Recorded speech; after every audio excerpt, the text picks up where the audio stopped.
Hello friends, welcome to my YouTube channel easy stream. आज के इस वीडियो में हम पदार्थ विज्ञान का टॉपिक द्रव यानी लिक्विड चैप्टर के लिए पाठ्य योजना तैयार करेंगे। तो चलिए शुरू करते हैं। इसके लिए सबसे पहले आप पाठ्य योजना का क्रमांक लिखेंगे, फिर लिखेंगे विद्यालय का नाम, जिस भी विद्यालय में आप शिक्षक का कार्य कर रहे हैं, फिर लिखेंगे दिनांक, विषय, उपविषय, कक्षा, कालांश, अवधि। इन 6 बिंदुओं को लिखने के बाद हम अपना प्रकरण लिखते हैं। प्रकरण यानी टॉपिक। टॉपिक है हमारा द्रव यानी लिक्विड।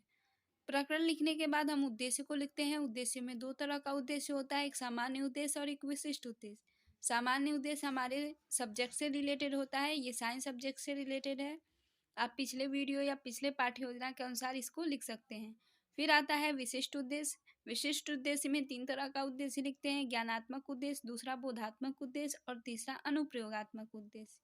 ज्ञानात्मक में आप लिखेंगे छात्र द्रव की अवस्था के बारे में ज्ञान प्राप्त कर सकेगा। बोधात्मक में आप लिखेंगे छात्र द्रव और अन्य अवस्थाओं में अंतर कर सकेगा।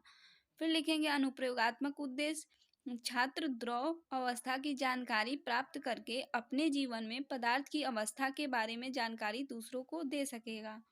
फिर लिखते हैं शिक्षण सहायक सामग्री, उसको टीचिंग लर्निंग मटेरियल या टीएलएम भी कहते हैं। इसमें वो सभी सामग्री आप लिखेंगे जो टीचिंग के लिए यूज करेंगे, जैसे कि चौक, डस्टर, द्रव यानी जल, बोतल इत्यादि। शिक्षण सहायक सामग्री लिखने के बाद हम पूर्व ज्ञान लिखते हैं। पूर्व ज्ञान में आप लिखेंगे छात्र अपने आसपास पाई जाने वाली वस्तुओं के बारे में सामान्य जानकारी रखता है। फिर आता है प्रस्तावना का प्रश्न। प्रस्तावना का प्रश्न हम अपना प्रकरण निकलवाने के लिए बनाते हैं।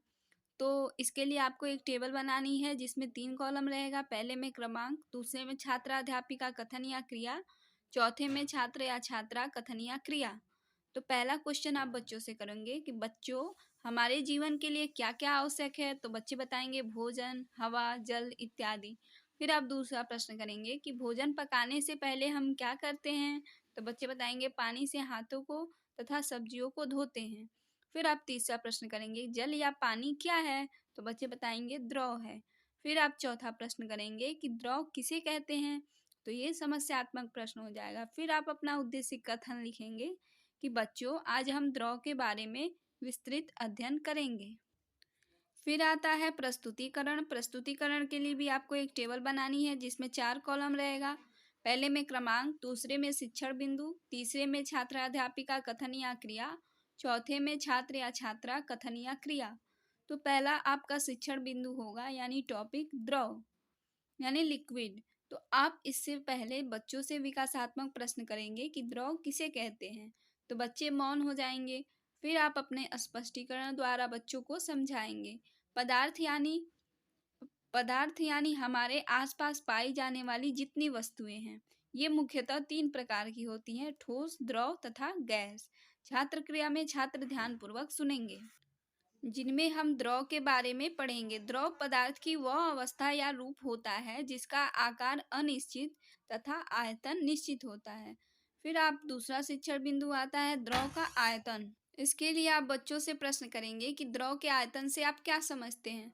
तो बच्चे मौन हो जाएंगे। फिर आप अपना स्पष्टीकरण देंगे कि यदि हम द्रव को किसी भी बर्तन में रखें तो वह उसका आयतन ले लेता है।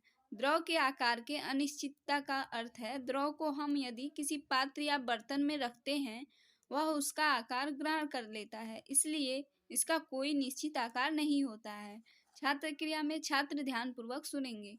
फिर आप बच्चों से बोधात्मक प्रश्न करेंगे कि जल या दूध क्या है? तो बच्चे बताएंगे द्रव है। फिर आप दूसरा प्रश्न करेंगे कि द्रव में कौन सा गुण पाया जाता है? तो बच्चे बताएंगे द्रव ऊपर से नीचे की ओर बहता है। फिर तीसरा प्रश्न आप पूछेंगे कि द्रव का आयतन कैसा होता है? तो बच्चे बताएंगे निश्चित होता है। श्यामपट्ट कार्य में आप द्रव को विभिन्न पात्र में बना के दिखा सकते हैं। आयतन निश्चित, आकार अनिश्चित। अभ्यास के प्रश्न के लिए आप दे सकते हैं तेल क्या है? दूसरा, द्रव का आकार कैसा होता है? गृह कार्य में आप दे सकते हैं द्रव किसे कहते हैं, उदाहरण सहित स्पष्ट कीजिए। तो आज के वीडियो में बस इतना ही। नेक्स्ट वीडियो में हम नेक्स्ट लेसन प्लान के साथ मिलेंगे। तब तक के लिए धन्यवाद।